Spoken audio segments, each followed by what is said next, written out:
Hello everyone, कैसे हैं आप सब। उम्मीद करता हूं आप सब बहुत अच्छे होंगे, बिंदास होंगे। आज हम एमपी सुपर 100 एग्जाम 2026 के लिए स्पेशल हिंदी मीडियम स्टूडेंट के लिए भौतिक विज्ञान फिजिक्स का पहला चैप्टर प्रकाश परावर्तन तथा अपवर्तन की थ्योरी को स्टार्ट करने वाले हैं, जिसमें हर एक पॉइंट को बिल्कुल बेसिक से समझेंगे ताकि आपका कॉन्सेप्ट क्लियर हो और बेसिक स्ट्रांग हो सके, ताकि एग्जाम में किसी भी प्रकार का क्वेश्चन आए आप उसे 100% बना सकें। तो आइए आज की इस क्लास को स्टार्ट करते हैं और बिल्कुल जीरो लेवल से हर एक कॉन्सेप्ट को समझते हैं। सबसे पहला हमारा कॉन्सेप्ट है प्रकाश के गुण। प्रकाश के कुछ गुण हैं जिनको हमें याद रखना है, यहाँ से डायरेक्ट क्वेश्चन बनेंगे। पहला गुण है बेटा, प्रकाश सरल यानी कि सीधी रेखाओं में गमन करता है। प्रकाश क्या होता है, हमेशा सीधी या सरल रेखा में क्या करेगा बेटा, गमन करेगा। सरल रेखा को ही सीधी रेखा कहते हैं। तो पहला प्रकाश का जो गुण है वो आपका क्लियर होगा। दूसरा गुण है प्रकाश विद्युत चुम्बकीय तरंग है। प्रकाश क्या है बेटा, विद्युत चुम्बकीय तरंग है, इसलिए इसे संचरण, संचरण का मतलब होता है चलने के लिए माध्यम की आवश्यकता नहीं होती है। जरूरी नहीं है कि प्रकाश के संचरण के लिए माध्यम की आवश्यकता हो। बिना माध्यम के भी प्रकाश क्या कर सकता है, संचरण कर सकता है, यानी कि गमन कर सकता है। इसके बाद हमें तीसरा गुण याद रखना है बेटा कि प्रकाश की चाल निर्वात या वायु में सबसे अधिक होती है। कितनी होती है तो वो वैल्यू भी हमें याद रखनी है। कितनी होती है बेटा, 3 × 10⁸ मीटर पर सेकेंड। ये वैल्यू जो है वो आपसे पूछी जाएगी, इसलिए इसे आप याद जरूर रखें। प्रकाश की चाल वायु या निर्वात में कितनी होती है, 3 × 10⁸ मीटर पर सेकेंड होती है। इसके बाद जो चौथा गुण है बेटा वो है प्रकाश वह ऊर्जा है जिसके द्वारा हम वस्तुओं को देख सकते हैं। मतलब प्रकाश एक प्रकार की ऊर्जा है जिसके द्वारा हम वस्तुओं को देख सकते हैं। तो प्रकाश के जो गुण हैं वो चारों पॉइंट आपके क्लियर होंगे। यदि क्लियर है तो कमेंट बॉक्स में ज़रूर बताइए। इसके बाद हमारा सेकंड कॉन्सेप्ट है प्रकाश का परावर्तन। प्रकाश का परावर्तन क्या होता है, ध्यान से इन चीज़ों को समझिए, काफ़ी इम्पोर्टेंट कॉन्सेप्ट है जो कि हम यहाँ समझ रहे हैं। प्रकाश के किसी चिकनी व पॉलिश सतह से टकराकर वापस उसी माध्यम में लौटने की घटना को प्रकाश का परावर्तन कहते हैं। मतलब जब कोई प्रकाश किरण किसी चिकनी या पॉलिशदार सतह से टकराकर वापस उसी माध्यम में लौटने की जो घटना होती है उसे प्रकाश का क्या कहते हैं बेटा, परावर्तन कहते हैं। जैसे आप डायग्राम में देख सकते हो कि यहाँ पे जो प्रकाश किरण आ रही है वो प्रकाश किरण इस चिकनी सतह से टकराकर, जे मान लो हमारे पास एक चिकनी सतह है, तो जब कोई प्रकाश किरण किसी चिकनी सतह से टकराकर उसी माध्यम में वापस लौट जाती है तो इस पूरी घटना को प्रकाश का परावर्तन कहते हैं। जो किरण प्रकाश स्रोत से या प्रकाश स्रोत से बेटा आती है उसको हम कहते हैं आपतित किरण। क्या कहते हैं बेटा, आपतित किरण। टकराने के बाद जो किरण वापस जाती है उसका नाम होता है परावर्तित किरण। और दोनों के बीच में हम एक परपेंडिकुलर यानी कि 90 कोण बनाते हुए एक रेखा खींचते हैं जिसका नाम होता है अविलंब। अब यहाँ पे हमें कुछ कॉन्सेप्ट याद रखना है जो कि काफ़ी इम्पोर्टेंट है। पहला कॉन्सेप्ट है कि आपतित किरण और अभिलंब के बीच बनने वाला जो कोण होता है उसे हम बोलते हैं बेटा आपतन कोण। क्या बोलते हैं, आपतन कोण। किसके बीच बनेगा, आपतित किरण और अभिलंब के बीच बनने वाला जो कोण है उसका नाम क्या होता है, आपतन कोण। इसी प्रकार से परावर्तित किरण और अभिलंब के बीच बनने वाला जो कोण होता है उसका नाम है परावर्तन कोण, यानी उसे हम क्या कहते हैं, परावर्तन कोण कहते हैं। और जिस बिंदु पर प्रकाश किरण आपतित होती है उस बिंदु को बोलते हैं आपतन बिंदु। क्या कहते हैं बेटा? आपतन बिंदु कहते हैं। इसके बाद हमें समझना है परावर्तन के नियम। परावर्तन के बेटा दो नियम होते हैं, दोनों नियम इम्पोर्टेंट हैं। पहला नियम है आपतन कोण परावर्तन कोण के बराबर होता है। डायग्राम में आप देख सकते हो कि जो आपतन कोण है वो परावर्तन कोण के कैसा होता है बेटा? बराबर होता है। इसके बाद जो दूसरा नियम है वो है आपतित किरण परावर्तित किरण अभिलंब तथा आपतन बिंदु एक ही तल में स्थित होते हैं। यानी कि आपतित किरण, आपतन बिंदु, परावर्तित किरण और अभिलंब सभी जो हैं वो एक ही तल में स्थित हैं। या तो सभी के सभी ऊपर होंगे या फिर सभी के सभी नीचे होंगे। तो परावर्तन के जो दो नियम हैं वो आपके क्लियर होंगे। इसके बाद हम आगे बात करते हैं। तो यहाँ पे हमें दो इम्पोर्टेंट पॉइंट याद रखने हैं। पहला पॉइंट है चांदी प्रकाश की सबसे अच्छी परावर्तक है। सबसे अच्छी परावर्तक का मतलब होता है कि जब कोई प्रकाश किरण चांदी की सतह पर आपतित होगा तो जितनी किरणें आपतित होंगी वो सभी किरणें क्या हो जाती हैं? परावर्तित हो जाती हैं। इसलिए कहा जाता है कि जो चांदी है वो प्रकाश की सबसे अच्छी परावर्तक है। दूसरा इम्पोर्टेंट पॉइंट हमें याद रखना है, यदि प्रकाश की किरण किसी पृष्ठ पर अभिलंबवत आपतित होती है तो वह अभिलंबवत ही परावर्तित हो जाएगी। कहने का मतलब है कि जैसे हमारे पास ये कोई चिकनी सतह है, इस चिकनी सतह पर कोई प्रकाश किरण 90 डिग्री कोण बनाते हुए आपतित होगी तो वो 90 डिग्री कोण बनाते हुए भी परावर्तित हो जाएगी। इस टाइप से जिस मार्ग से आएगी उसी मार्ग से क्या हो जाएगी? वो वापस हो जाएगी। ये कब होता है? जब आपतित किरण कैसी हो बेटा?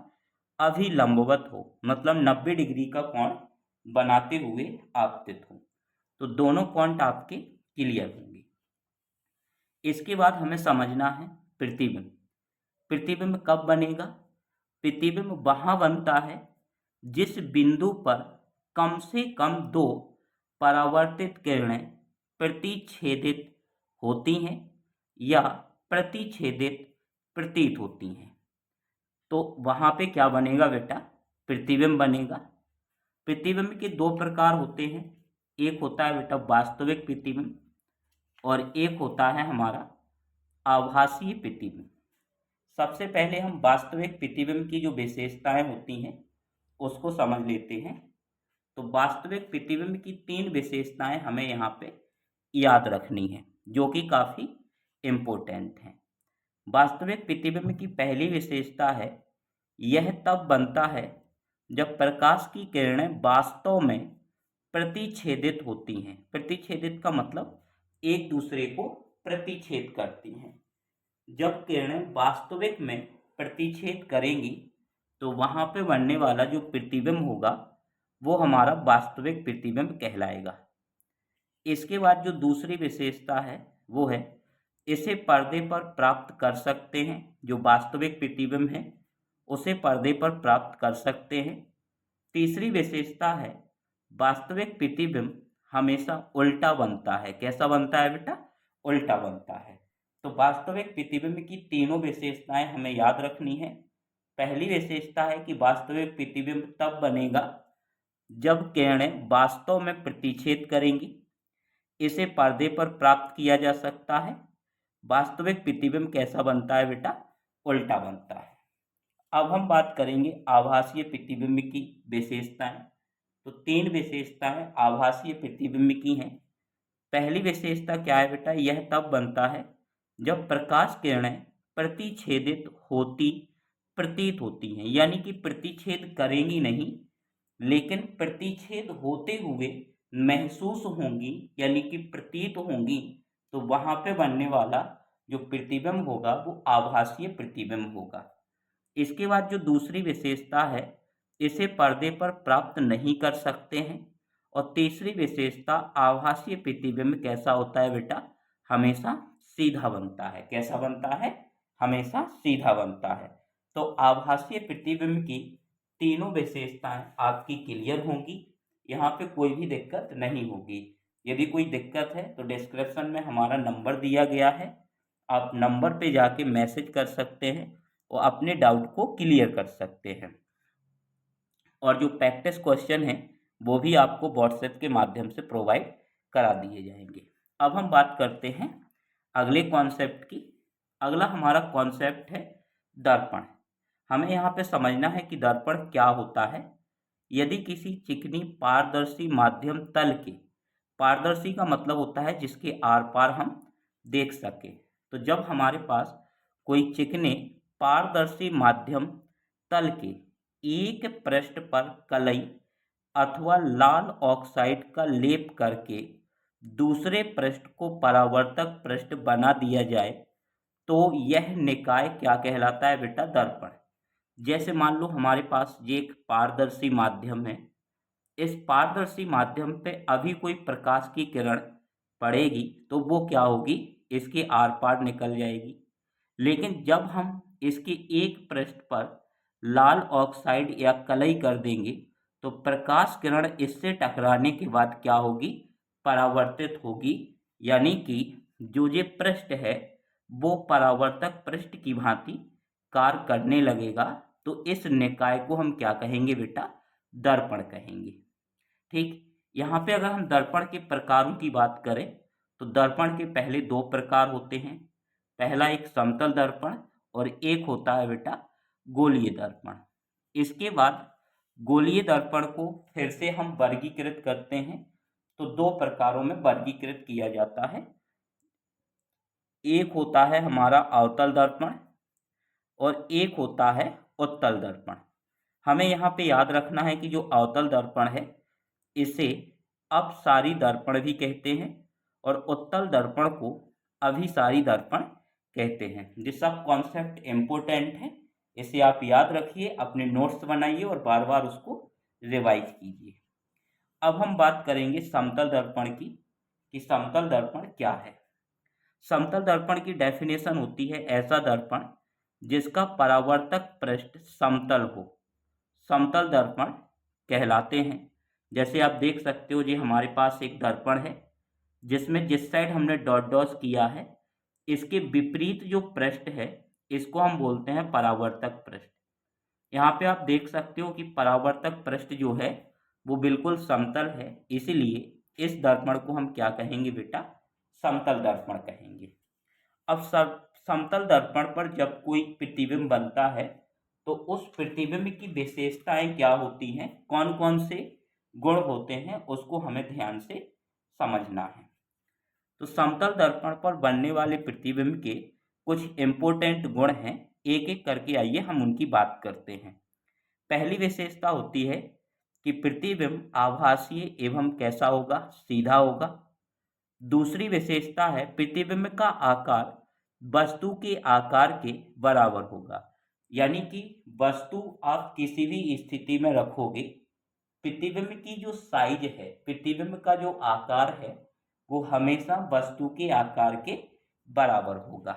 इसके बाद जो तीसरी विशेषता है वो है बेटा कि प्रतिबिंब दर्पण के उतने पीछे बनता है जितनी वस्तु की दर्पण से क्या होती है बेटा, दूरी होती है।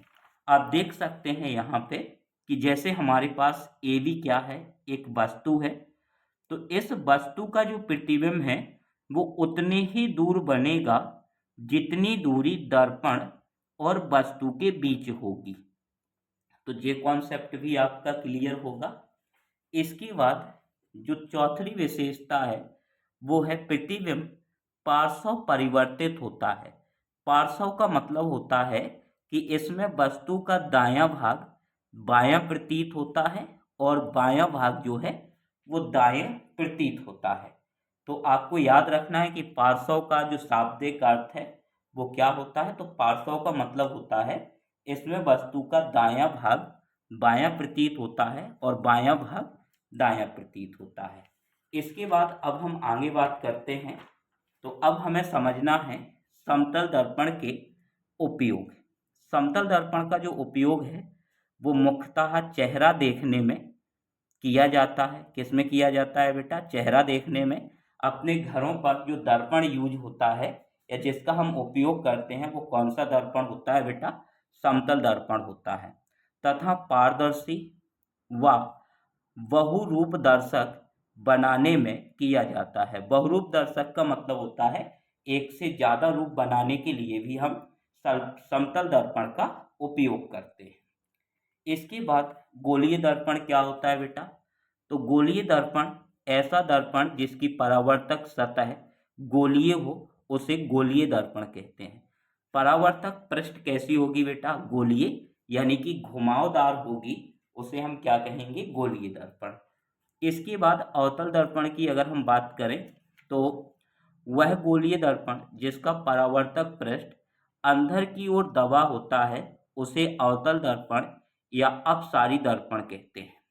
डायग्राम में आप देख सकते हो ये दर्पण है और यहाँ पे जो परावर्तक पृष्ठ है वो अंदर की ओर क्या है बेटा? धसी हुई है। तो वह गोलीय दर्पण जिसमें परावर्तक पृष्ठ अंदर की ओर धसी हुई हो उसे हम गोलीय दर्पण कहते हैं।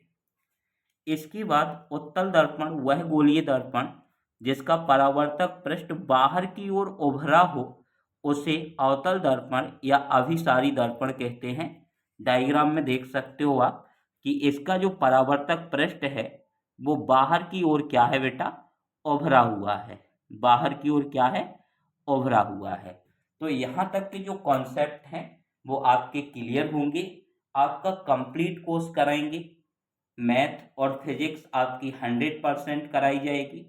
केमिस्ट्री और बायोलॉजी के यदि आप नोट्स चाहते हैं तो आपको नोट्स मिल जाएंगे और इसके साथ साथ आपको प्रैक्टिस क्वेश्चन भी दिए जाएंगे। तो परेशान होने की आवश्यकता नहीं है। आपका कंप्लीट